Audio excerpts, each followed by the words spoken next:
Hai bro, ada yang kurang nih. Kalian belum pada subscribe ya? Subscribe dulu lah, karena subscribe itu gratis, nggak ada ruginya. Kalian klik tombol subscribe. Gasken, gasken.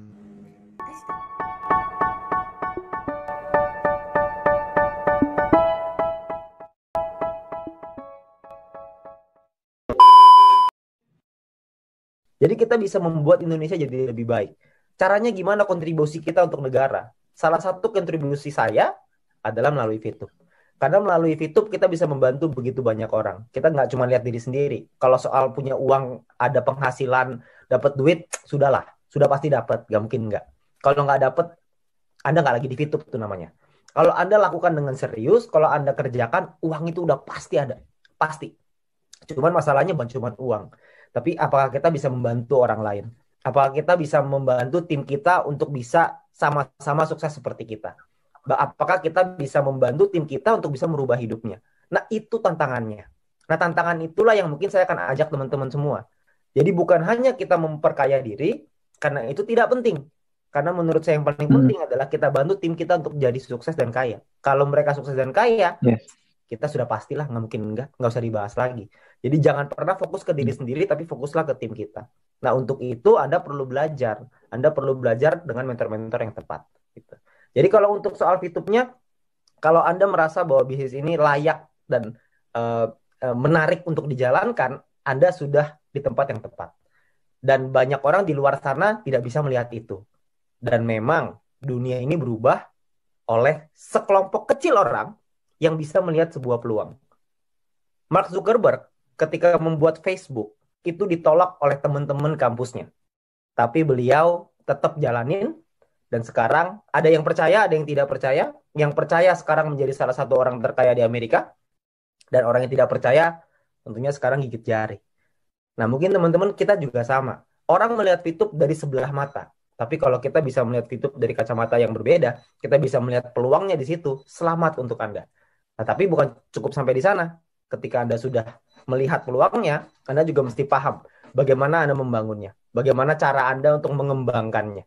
Karena kalau Anda sudah bisa mengembangkannya, maka Anda bisa bukan cuma membuat hidup Anda dan keluarga Anda jadi lebih baik, tapi Anda juga bisa bantu ribuan, ratusan ribu, puluhan ribu, bahkan mungkin jutaan Hmm. orang di Indonesia bisa berubah hidupnya karena Anda. Jangan main-main dengan sebuah keputusan. Karena keputusan yang saya ambil beberapa bulan yang lalu, ternyata berubah menjadi berkat bagi begitu banyak orang. Saya juga nggak nyangka. Dan mungkin Anda juga tidak nyangka sekarang. Sekarang Anda tidak lihat, tapi Anda lihat 5 bulan lagi, 6 bulan lagi, tahun depan Anda akan menjadi dampak buat bukan cuma keluarga Anda, tapi banyak orang di Indonesia. Ini kenapa TV-TV nasional nggak mengekspos? Uh, adakah clue kapan e-commerce keluar? Oke. Gojek, Grab, Uber disebut TV nasional, VTube kok tidak? Oke, Gojek, Grab, dan Uber disebut di TV nasional sekarang, bukan ketika dia bangun. Ketika Gojek tahun 2015 nggak ada Pak di TV. Itu boro-boro di TV, di SMS mungkin ada. Tapi kalau di TV kayaknya nggak ada deh.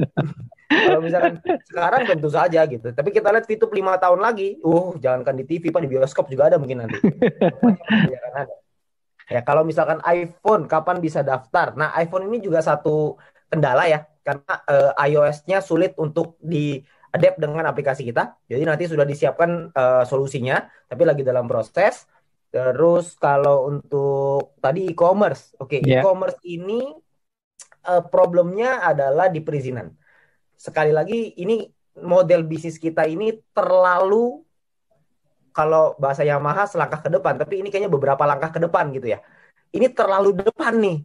Sampai sulit untuk kita jelasinnya aja, bikin mudengnya aja susah gitu. Jadi kita perlu waktu. Jadi mungkin prediksinya mungkin tahun depan kayaknya deh. Ya, karena kita butuh dari manajemen sih lebih tepatnya ya. Manajemen negosiasi dan penjelasannya itu butuh lebih lengkap. Mereka butuh yang lebih jelas. Karena birokrasi di Indonesia kita semua sama-sama paham ya. Semuanya butuh waktu. Jadi kita butuh waktu untuk menyesuaikan itu. Tapi tentu saja kita mau banget supaya e-commerce itu jalan secepatnya. Itu perusahaan akan jauh-jauh lebih sehat lagi gitu.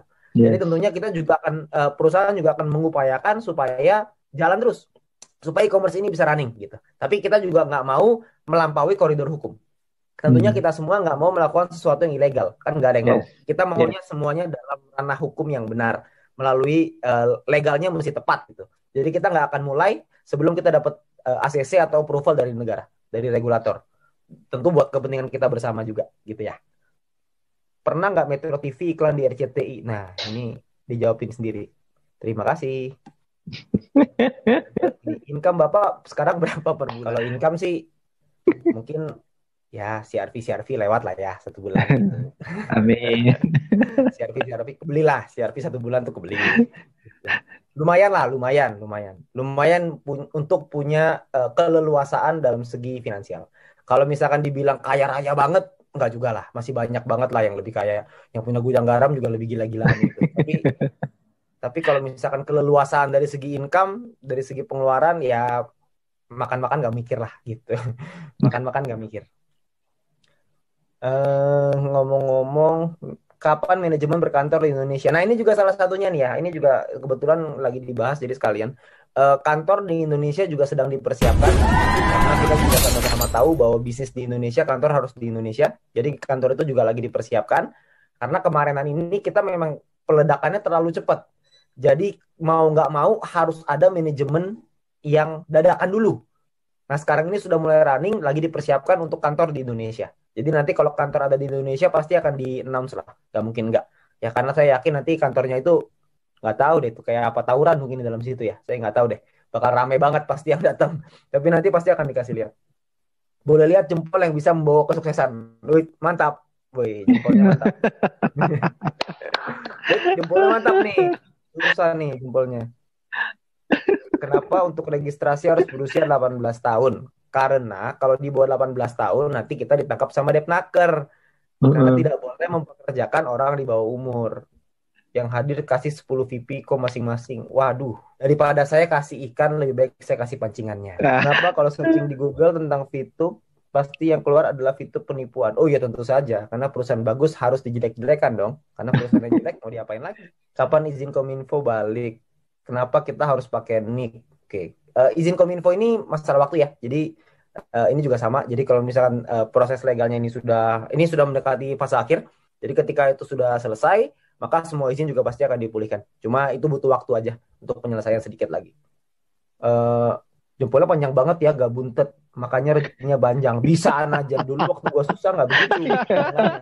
Kenapa harus pakai nick? Karena kalau nggak pakai nick, nanti satu orang bisa bikin ID banyak banget dong. Karena kan harus diverifikasi apakah manusia atau robot, kan gitu.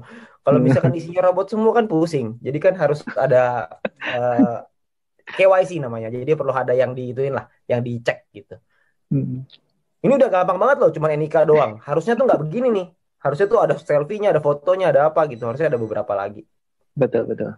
Berarti Vito masih di R&D terus ya? Oh, itu tentu saja jelas. Karena yang namanya bisnis, kalau misalkan tidak bertumbuh terus, maka bisnis itu akan mati. Seperti contoh, kita ambil contoh paling gampang. Bluebird sama Gojek. Siapa sih yang dulu yang punya Bluebird itu salah satu orang terkaya di Indonesia loh. Top 50 kalau nggak salah, terkaya di Indonesia. Sekarang, Bluebird ini ketika dibangun, itu gak ada yang berani melawan tuh. Taksi nomor 1 pasti Bluebird, gak ada lawannya. Ada Bluebird, Silverbird, GoBird, semuanya. Wheelbird juga ada di situ. Tidak ada satu orang pun yang bisa menyangkal bahwa Bluebird itu taksi nomor 1 di Indonesia. Nah, tapi ketika Gojek itu muncul, Gokar itu muncul, terjadi apa ya namanya ya? Terjadi ribut gitu antara Gokar, supir Gokar dengan taksi. Katanya ini nggak fair lah, apalah segala macam. Dari pihak Bluebird itu juga ngotot, tidak mau beradaptasi dengan perubahan, nggak mau ikutin dengan online. Yang terjadi adalah Gojeknya sekarang membeli sahamnya Bluebird. Jadi yang tadinya kompetitor, Bluebird tadinya di atas, sekarang Bluebird mau nggak mau bekerja sama dengan Gojek gitu. Jadi namanya bisnis harus terus berubah. Begitu juga dengan Vito, pasti akan ada perubahan. Kalau Anda tanya akan berubah atau enggak, dijamin pasti akan berubah. Karena kalau nggak berubah, kita akan punah. Jadi mau nggak mau harus seperti itu. Bapak sendiri menjalankan misi dengan modal 0,3 apa fast track? Ya tentu saja 0,3 Bapak. Zaman saya pertama kali bergabung, EC aja tidak dibuka. Tidak ada EC, mau beli sama Sopo. Tentu saja pakai gratis, mau pakai apa lagi? Dulu 0,3 tuh seru sekali loh. Betul, betul. Kita nunggu loh berbulan-bulan supaya dapat 0,3. Gila, launching tuh dengan semangat selesaiin, 0,3 pertama nih. Bangga dapat 0,3 itu bangga banget. Seneng banget kan pertama kali pas Endi. Bangga. di tengah dengan kisruhnya ketika lagi di awal ya. Tapi dapat 0,3 pertama itu seru banget. Ini terakhir ya. Kalau dapat Iya, calon terakhir. VTuber yang kritis dan pernah telepon pihak OJK dan dapat info YouTube termasuk entitas kali ini maksudnya ya. Entitas yang masih proses penarikan izin itu kita gimana jawabnya, Pak? Kalau saya nih, ini Anda perlu tanya lagi ya sama Pak Sandy ya. Kalau ketemu dengan orang yang sebegitu kritisnya, pengen tahu semuanya, pengen supaya telepon OJK lah, ntar dia telepon ke Kominfo lah, dia telepon ke presiden lah, semua mau ditelepon sama dia untuk memastikan supaya bisa jalan. Gak taunya dia cuma mainnya misi gratis toh. Kalau saya boleh milih, kayak gitu biasa saya Nina boboin. Biar bobo aja. Jangan dibangunin. Karena repot. Karena lucu. Orang itu mau ikut bisnis yang fresh. Yang namanya bisnis fresh selalu ada tantangan di awal. Selalu tidak mudah di awal. Kalau bisnis yang sudah established, bisnis yang sudah jadi, bisnis yang sudah kuat, legalitas gak ada lawannya, udah aman semuanya. Ya Anda tunggu dulu 2 tahun lagi lah gitu. Mungkin beliau itu bergabungnya waktu yang tepat 3 tahun lagi dari sekarang. Jadi jangan Anda fokus sama orang yang seperti itu. Kalau saya lebih fokus sama orang yang melihat peluang daripada orang yang melihat masalah di balik peluang. Karena kalau ketemu orang yang nyarinya masalah, Anda kasih solusi, dia cari lagi masalahnya. Anda kasih solusi, dia cari lagi masalahnya. Anda nanya sama saya cara jawabnya gimana? Cara jawabnya adalah jangan dijawab. Kalau saya sih begitu. Makin dijawab, makin panjang. Jadi mendingan nggak usah. Kalau saya sih begitu ya, tapi Anda bisa tanya lagi dengan Pak Sandy. Mungkin Pak Sandy punya trik yang lebih mantep. Jadi thank you teman-teman semuanya. Saya udah kasih kesempatan.